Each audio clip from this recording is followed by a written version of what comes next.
قال في فجر يوم الجمعة الجوال رن، ويا ليتني ما سمعت المتصل ويش قال. قال عظم الله أجركم في فقيد الوطن الشيخ صادق فاعل الخيرات موزون الفعال. أحمر من الحمران ودعنا وحن بعد إخوته وأبوه أخير الرجال. قد قالها ابن البروشيك في وجع هذا الزمن تحمل الشاجع حمولات الثقال. الثالث الأوجاع مركومه معا حسين ودعنا ودمع العين من بعده مثال. واليوم صادق يلحقه والعين تدمع بالعلن، وكيف ما تدمع على من كان في الطيبه مثال. صادق مثال الصدق والطيبات والخلق الحسن، غادر وفارق أرضنا وإحنا تحملنا الجبال. قالت قبائل حاشد إن القلب بالدمعات شن، وإن الدموع تناثرت بعدات حبات الرمال.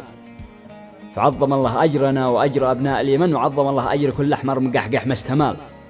وأسكن الله شيخنا في جنته جنب الحسن، وثبت الله شيخنا في موقفه عند السؤال. سلامتكم.